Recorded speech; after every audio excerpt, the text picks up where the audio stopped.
18h10 à Alger. Madame, Monsieur, bonsoir. Soyez les bienvenus dans ce 24 heures Africa, la une de l'actualité. Alger, Tunis et Tripoli concilient leurs reliens et envisagent un avenir commun. Les blocs maghrébins disposent d'énormes potentialités mises en exergue lors du sommet tripartite des dirigeants des trois pays tenu hier à Tunis.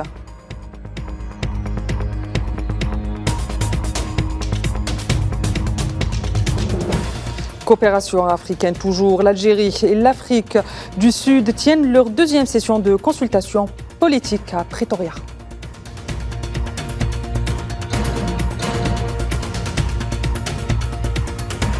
Et dans le dossier des Rwandais, demandeurs d'asile expulsés de Grande-Bretagne, l'ONU hausse le temps contre le Royaume-Uni, y voit un précédent dangereux.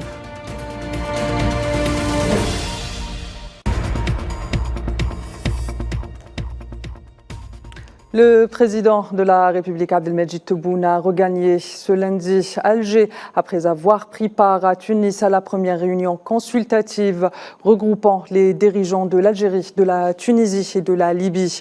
Le chef d'État algérien a été accueilli à son arrivée à l'aéroport international Houari Boumediene par le Premier ministre Nadir Larbaoui et le chef d'état-major de l'armée nationale populaire, le général d'armée Saïd Chenguereha. Les travaux de cette première réunion consultative ont regroupé le président de la République, son homologue tunisien Kais Saïed et les présidents du conseil présidentiel libyen Mohamed Younes El Menfi au palais de Carthage à Tunis. La rencontre consultative a été sanctionnée par un communiqué final dans lequel les dirigeants de l'Algérie, de la Tunisie et de la Libye ont souligné la nécessité d'unifier les positions et d'intensifier la concertation et la coordination pour consolider les éléments fondamentaux de la sécurité, de la stabilité, du développement dans la région et renforcer sa résilience face à l'émergence de véritables dangers régionaux et des crises internationales successives.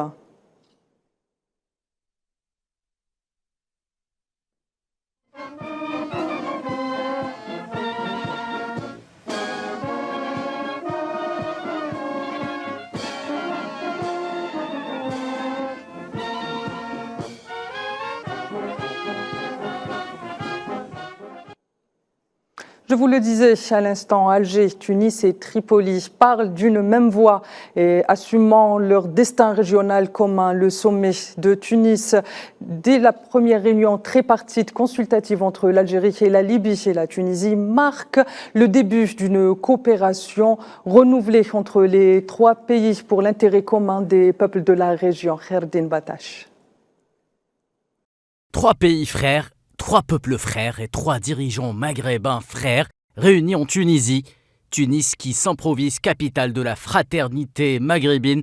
Donc le temps d'une rencontre entre Abdelmajid Tebboune, Kais Saïed et Mohamed El Menfi afin de jeter les bases d'une nouvelle ère de la coopération trilatérale entre l'Algérie, la Tunisie et la Libye sous le signe de l'efficacité, la concertation et la coordination. C'est ce qui ressort du communiqué final de ce conclave qui vient consacrer la vision commune portée par les trois capitales dans bon nombre de dossiers. Les dirigeants maghrébins sont convenus de l'organisation périodique de cette réunion en alternance entre les trois pays afin de hisser les relations bilatérales privilégiées vers une nouvelle étape qualitative axée au-delà du cadre bilatéral sur la réflexion et l'action collective. Objectif: renforcer les facteurs de sécurité, de stabilité et de développement dans toute la région et accroître sa résilience face aux mutations régionales et aux crises internationales successives d'ampleur. Attachés à l'indépendance des décisions nationales émanant de la volonté de leurs peuples respectifs, Alger, Tunis et Tripoli expriment leur souci d'établir des relations avec les autres pays et blocs régionaux et internationaux dans le cadre du respect mutuel et de la non-ingérence dans les affaires intérieures et leur attachement à un ordre international multipolaire prônant la coopération, la solidarité, la justice et l'équité. Parlons d'une même voix, les trois pays maghrébins ont également exprimé leur rejet total des ingérences étrangères dans les affaires libyennes et leur soutien aux efforts visant à parvenir à l'organisation des élections à même de préserver l'unité et l'intégrité territoriale de la Libye et de garantir sa sécurité avec un rôle pivot des pays voisins. Abdelmejid Tebboune, Qaïs Saïed et Mohamed El Menfi ont également mis en garde contre le danger des interventions étrangères dans la région sahélo-saharienne et leurs répercussions sur la paix dans les pays de la région et dans le monde, en insistant sur la nécessité pour l'action arabo-africaine commune d'assumer sa responsabilité et son rôle dans le cadre des efforts onusiens visant à mettre un terme à la souffrance sur le plan humanitaire exacerbé du peuple soudanais, imposer la cessation des hostilités et le renoncement à la violence au profit du dialogue comme moyen pour régler la crise au Soudan. L'Algérie, la Tunisie et la Libye, par la voie de ce même communiqué final, ont par ailleurs, je cite, condamné avec force les violations quotidiennes et flagrantes, les crimes de guerre et le génocide commis contre le peuple palestinien. Frères, réitérant l'appel urgent à la communauté internationale pour que ce soit immédiatement mis fin à l'agression barbare pour lever la totale du blocus imposé à la bande de Gaza afin de permettre l'acheminement des aides alimentaires et médicales et la poursuite en justice des dirigeants de l'occupation pour leurs crimes. Fin de citation. Les trois dirigeants ont à cet égard affiché leur soutien constant à la résistance du vaillant peuple palestinien pour le recouvrement de tous ses droits historiques, légitimes et l'établissement de son État indépendant pleinement souverain avec El-Quds comme capitale, ainsi que leur soutien inconditionnel au droit de l'État palestinien de devenir membre à part entière de l'ONU.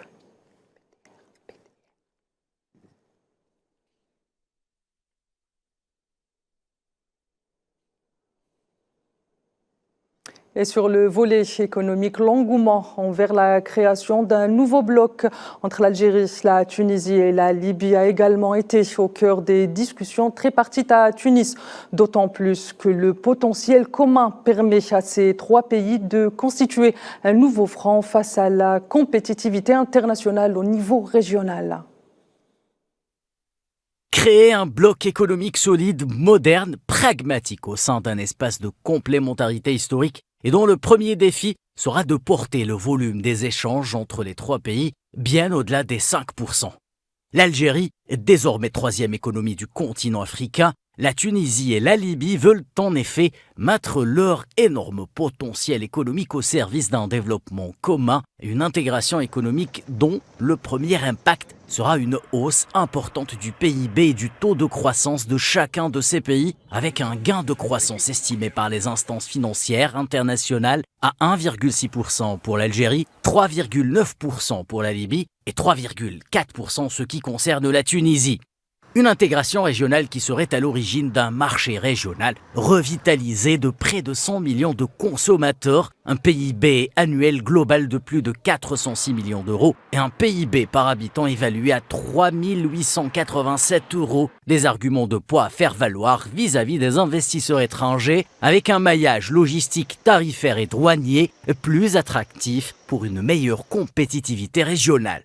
Voici donc quelques-uns des atouts de ce Benelux économique maghrébin qui pourra en plus s'appuyer sur les nouvelles zones de libre-échange créées par l'Algérie avec ses voisins subsahariens, à commencer par la Mauritanie. La logique est simple, capitaliser les ressources naturelles et la coopération bilatérale entre ces pays dans différents secteurs, énergie, tourisme, agriculture, logistique, commerce ou encore industrie, et éliminer toutes les barrières pouvant se dresser face à la libéralisation des échanges et des initiatives entre les communautés d'affaires respectives. Sur le plan géopolitique, ce travail de mise en branle des potentialités de chacun des pays au service d'un bloc régional compétitif permettra aussi aux trois pays de renforcer la résilience de ce nouveau triumvirat face aux défis et risques d'une économie globale en pleine mutation. Et en marge de sa participation à ce sommet, le président algérien Abdelmejid Tebboune a tenu à réaffirmer le soutien constant de l'Algérie aux voisins tunisiens. A noté que les deux pays sont liés par des relations historiques qui transcendent le simple aspect de la proximité géographique.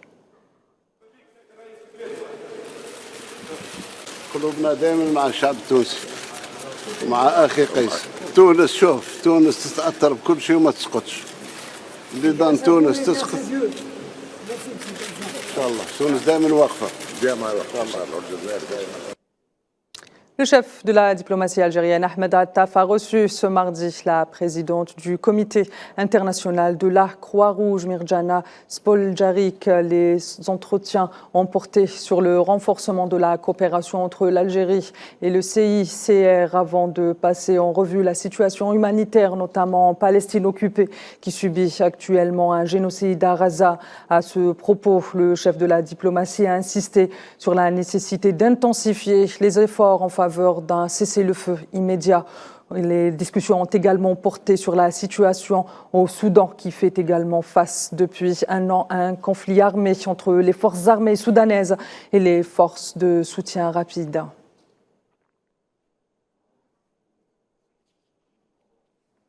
Je vous le disais en titre, le secrétaire général du ministère algérien des Affaires étrangères et de la communauté nationale à l'étranger, Lounès Megramen, a effectué lundi une visite au niveau de la capitale sud-africaine, Pretoria, durant laquelle il a co-présidé avec le directeur général du ministère des Relations internationales et de la coopération sud-africaine, Zan Dangor, la deuxième session des consultations politiques entre les deux pays. Les entretiens entre les deux parties ont permis de réaffirmer la profondeur des liens historiques exceptionnels entre l'Algérie et l'Afrique du Sud.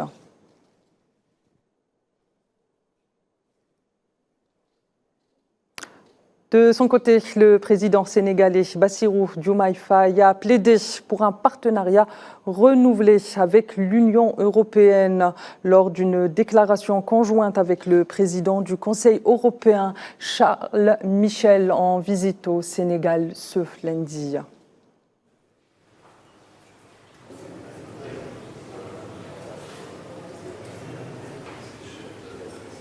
La réduction graduelle du déficit budgétaire est aussi une priorité pour le gouvernement.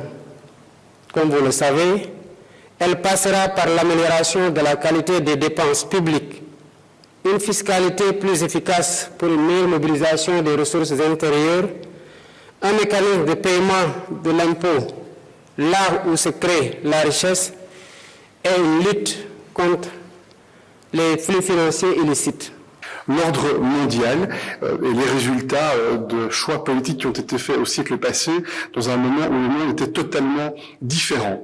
Et le monde d'aujourd'hui n'est plus le reflet de ce qu'était le monde au moment où les institutions de Bretton Woods ont été constituées, au moment où les Nations Unies ont été fondées. Et c'est pour laquelle l'Union européenne soutient dans les enceintes multilatérales plus de justice, plus d'inclusion, à commencer par la Banque mondiale, le Fonds monétaire international, et nous espérons être un partenaire très engagés avec nos amis africains au travers de l'Union africaine et des pays mobilisés.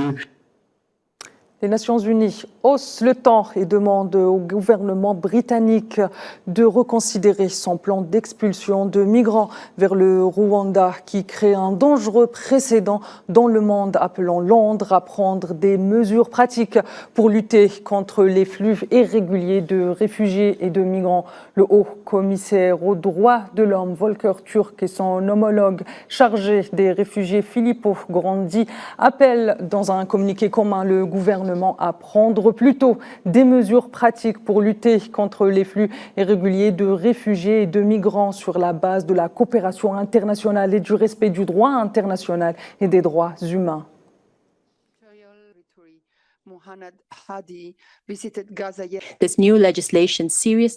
Cette nouvelle législation entrave gravement l'état de droit au Royaume-Uni et crée un précédent dangereux au niveau mondial.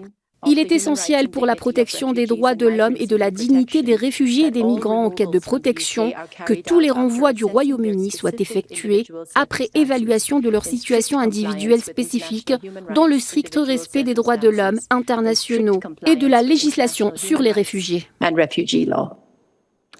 Le film palestinien sera au cœur de la 4e édition du Festival du film Méditerranée, dont le clap de début est prévu demain à Annaba, en Algérie. Une 4e édition avec l'Italie comme invité d'honneur verra la projection de plus de 70 films entre longs et courts métrages et films documentaires dans les différentes catégories du festival. L'événement se prolongera jusqu'au 30 avril prochain.